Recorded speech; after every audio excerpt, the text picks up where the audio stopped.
All right. Welcome back to another episode of the Black Bullion Show. This one focuses on the gold supply and how it has been just completely demolished by what's been going on recently, the issue, as we'll call it. Kevin Rich is a consultant of the Perth Mint, and he has some insight as to why the gold supply has been, as he calls, decimated. So I'm going to have a quote read by him. But before we get into that, I want to say if you're new here, please subscribe to the channel. Please like the video and please share it so we can get this economic evangelism out there to the masses to hopefully get them to think about, possibly considering precious metals. So here we go. This is a quote from Kevin Rich in this interview with Kitco News. Refineries are shutting down. So that's cutting out supply.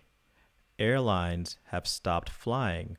So that's cut transportation routes. I think this is more of a disruption of the supply.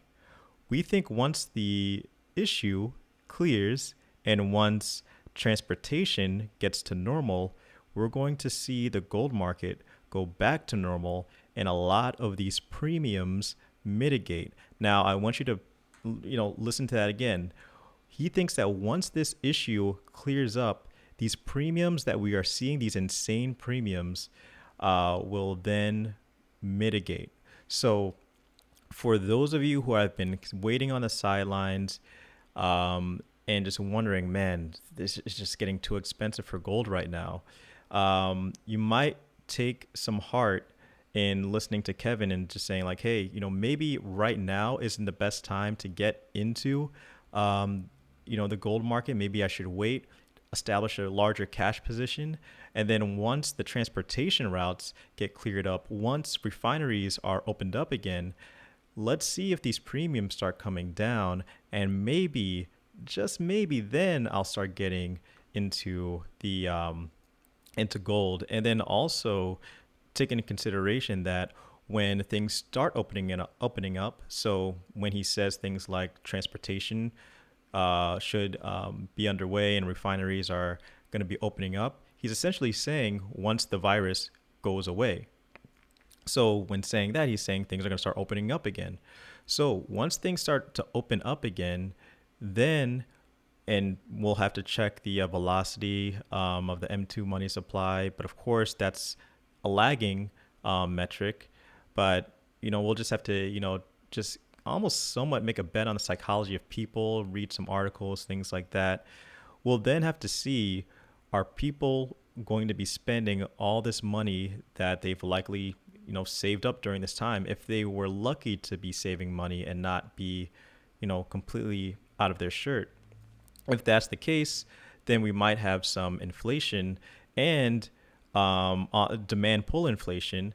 But if that isn't the case, then we might have some stressors happening on the other side from businesses who are going to be operating at lower capacity, may not have that much supply. They could have issues with some supply chains as well. Then there might be cost push inflation. But in every sense, there could be some inflation happening and slower growth, i.e., could be some stagflation, as I have mentioned that, there could be some in the future in a worst case scenario. But in general, I do think there's going to be some inflation after this issue. And once that happens, that is good for gold. I've also mentioned that real interest rates are going to continue to be in the negative territory after a deflation happens, which is also good for gold, as well as all this money printing. So once that happens, once those premiums are then mitigated, that could be a good time to then get into gold, as hopefully the all-in price is way cheaper than what we are seeing now. But if the price increases and the premiums drop, when that time comes, then maybe it was a better time to get in now. So all that to say, it's up to you, honestly, with what you want to do. Do you want to get in now? Do you want to wait a little bit later? Um, for me, just because I'm a little bit more of a conservative investor, I like to have some optionality just to wait things out a little bit. So I do want to get more into gold. I do want to get more into silver, particularly. So I'm just going to wait a little bit. I am curious to see how these premiums are then going to be mitigated, as Kevin says here. Um, to hopefully get these prices to get in line a little bit, to be reined in a little bit. I just also want to make another note that one of the things to take in consideration too is that with transportation, this is from an article I read a while ago about there are some companies, miners, once they dig up what they call door and they have to transport it to the refiners, they are using commercial flights generally, or generally they use commercial flights. Now, obviously, this is probably what Kevin is referring to. When these commercial flights have essentially stopped, or they've lessened, now these companies have to then think, okay, well, how are we going to ship this door over so we can get this stuff turned into gold? They have to find other ways, more expensive ways to get this door shipped. So that's also another thing to take in consideration as to why the premiums also might be raised on the end user side, us. So hopefully, once the transportation routes become normalized, these companies start using commercial flights again. We'll then see those premiums start to lower.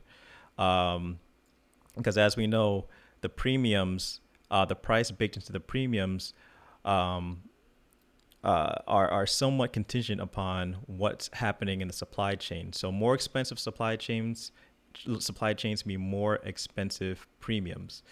So let's see what happens. I'm going to be waiting on the sideline with some cash, and then eventually I myself am planning on getting more into silver and more into gold. What are you going to be doing? Let me know in the comments section below. Again, please subscribe to the channel if you're new. Please like the video. Please share. And this is Black Bullion. Have a good one.